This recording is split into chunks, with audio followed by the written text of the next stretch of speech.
Hello guys. Today I want to get into the Hawaii wildfires, as these fires are expected as part of climate change outlined in Agenda 21 and Agenda 31. So let's get into the topic. It's no secret that these forest fires are the first signs of quote-unquote climate shift. However, the severity and frequency of these wildfires is alarming, and it could mean we are closer to climate laws than we realize. Taking action against climate change is a major part of Agenda 21. And we shouldn't underestimate the ambition of this agenda. Right now, in almost every province, crews are working to put out wildfires that threaten communities, while smoke creates dystopian scenes far from the front lines. On Friday, I had a conversation with the forestry and climate change expert, Dr. Patrick James, in Toronto's High Park. We talked about what's fueling these fires and the future of Canadian forests.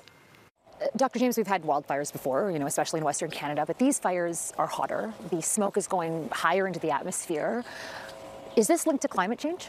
I would say most definitely. There's a consequence of climate change on our weather patterns, including temperature, pressure, precipitation. We've had the third warmest May on record. There are some exceptional temperatures in the ocean, which lead to these higher temperatures and more energy in the system.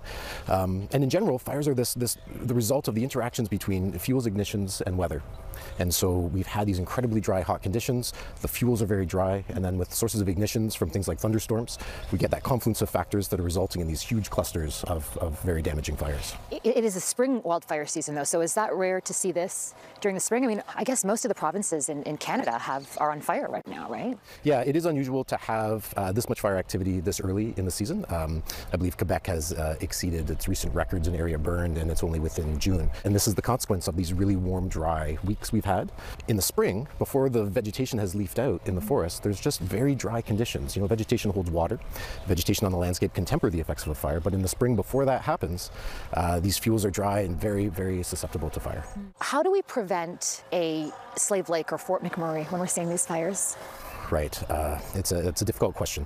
I'd say investment in emergency preparedness, education. There are some options involving fuel mitigation around communities or resources. So I think, thinking about this through the lens of climate change and our obligations to reduce atmospheric CO2 concentrations, and realizing that there is this direct link between carbon dioxide emissions and temperature and heat, and of course, wildfire regimes. Is this our new reality?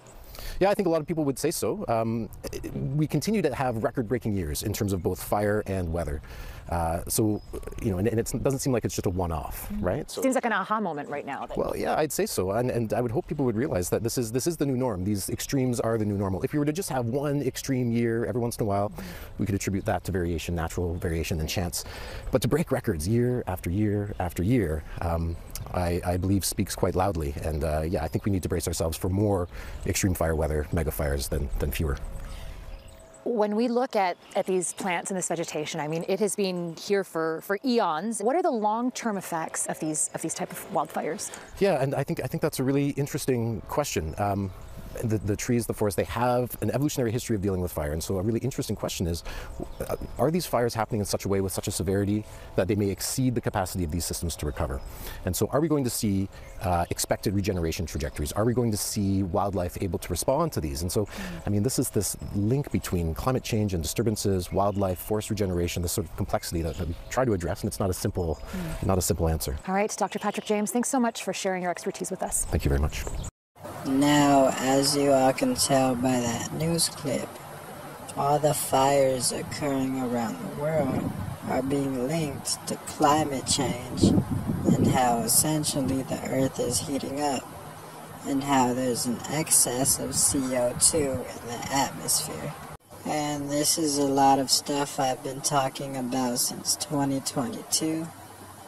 How there would be an increase in these type of events worldwide, not only with climate change, but earthquakes and all of that, and how they will at some point disrupt a lot of things in this world, such as the ecosystem, and how United Nations is ultimately developing Agenda 21, Agenda 31 as a plan of action to prevent and to combat climate change.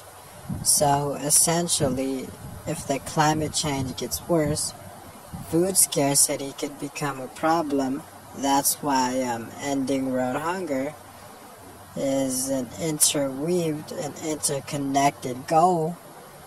A sustainable development goal is because it correlates with combating climate change.